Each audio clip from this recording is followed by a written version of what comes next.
कर्नाटक हिजाब विवाद के बाद चर्चा में आई मुस्कान नाम की लड़की की तारीफ करते हुए कल जब अलकायदा प्रमुख का वीडियो आया तो एक बार फिर से चर्चा होने लगी कि ऐसे मूवमेंट और चेहरों का क्या मतलब जिसका समर्थन आतंकवादी करते हों, जिसका प्रचार प्रसार आतंकवादी करते हों। अब उसको लेकर के उस लड़की के पिता का बयान आया है।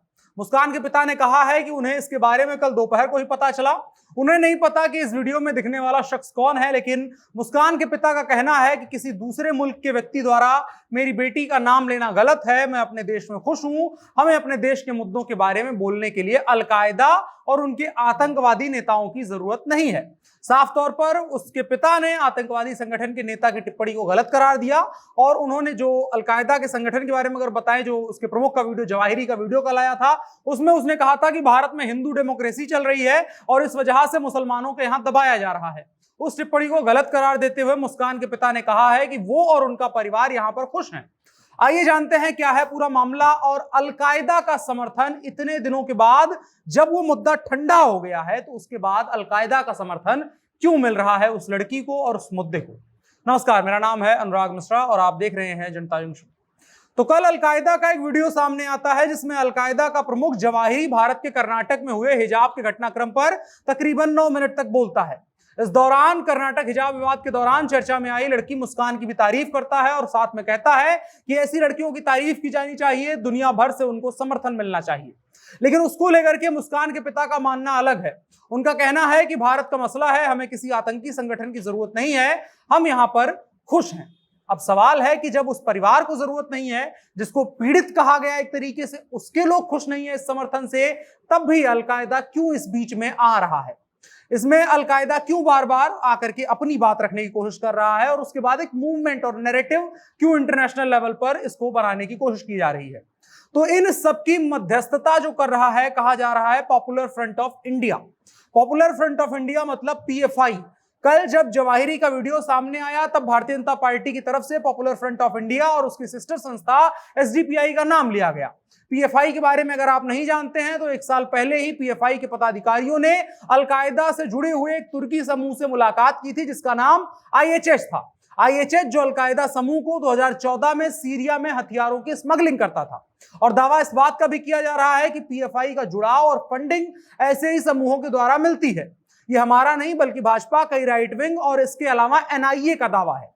पीएफआई की भूमिका को और गंभीरता से समझना है तो उत्तर प्रदेश के हाथरस में 19 साल की दलित लड़की के साथ जब बलात्कार की घटना हुई थी तो उसके बाद उत्तर प्रदेश पुलिस की जांच एजेंसी ने बताया था कि जस्टिस फॉर हाथरस नाम से एक वेबसाइट बनाई गई उसके बाद, जहां पर हेट स्पीच, नकली तस्वीरें, डॉक्टर्ड वीडियोस, नकली खबरें प्रसारित किए जा रहे थे वायलेंस को बढ़ाने के लिए। और कहा गया, जो पुलिस की जांच थी उसमें बताया गया कि इस वेबसाइट को विदेशों से फंडिंग मिल रही थी और साथ ही साथ इन्वेस्टिगेटिव एजेंसीज ने दावा किया था कि इसमें पीएफआई और एसडीपीआई की भूमिका थी।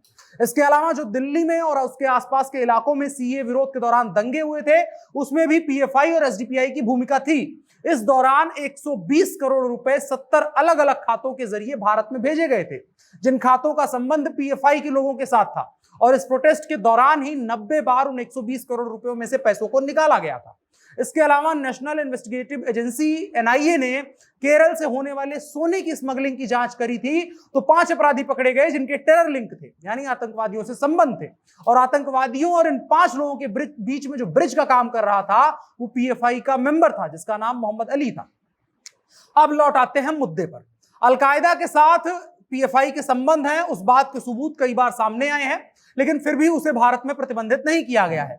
प्रतिबंधित की जाने की बात जैसे ही आती है तुरंत विरोध प्रदर्शन शुरू हो जाता है और कहा जाता है कि अल्पसंख्यकों की आवाज बन रहे संगठन को दबाया जा रहा है। अब जब अलकायदा के प्रमुख जवाहिरी का वीडियो सामने आया है और कर्नाटका हिजाब विवाद जब एक तरीके से शांत हो गया, मसले निपट गए हैं, बच्चे स्कूल जा रहे हैं, पढ़ाई कर रहे हैं, पेपर दे रहे हैं और किसी तरह का कोई विवाद नहीं उभर रहा है, तब उसको अंतरराष्ट्रीय स्तर पर उठाए जाने की बात आतंकवादियों के द्वारा की जा रही है। और अब जब अलकायदा के प्रमुख जवाहिरी का वीडियो सामने आया है और कर्नाटका हिजाब विवाद जब लगभग शांत हो गया है, कोई मुकदमा नहीं चल रहा है, सिर्फ सुप्रीम कोर्ट ने यह कह दिया है कि यह इतना संवेदनशील मुद्दा और जरूरी नहीं है, इसलिए हम अर्जेंट में इसकी सुनवाई नहीं करेंगे। उसके बाद से मामला शांत है, बच्चे पढ़ने जा रहे हैं, स्कूल में पेपर दे रहे हैं, किसी तरह की कोई समस्या नहीं है।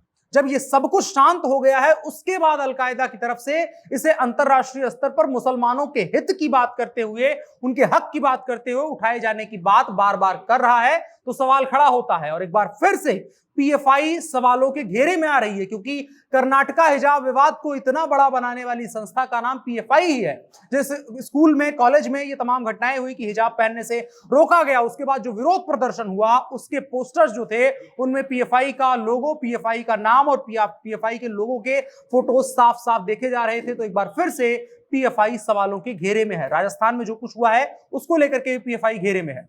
तो आप क्या सोचते हैं, कमेंट बॉक्स में बताएं। जांच हो रही है इन तमाम चीजों की, क्या कुछ सामने आता है वो भी देखने वाली बात होगी, और दिलचस्प होगा कि पीएफआई को आखिर बैन कब किया जाता है। आप क्या सोचते हैं, कमेंट बॉक्स में बता सकते हैं, और साथ ही साथ वीडियो को साझा भी कर सकते हैं। फिलहाल के लिए इतना ही। मेरा नाम अनुराग मिश्रा है, आप जनता जंक्शन देख रहे थे। कैमरे पर मेरे साथ ओम प्रकाश थे। शुक्रिया।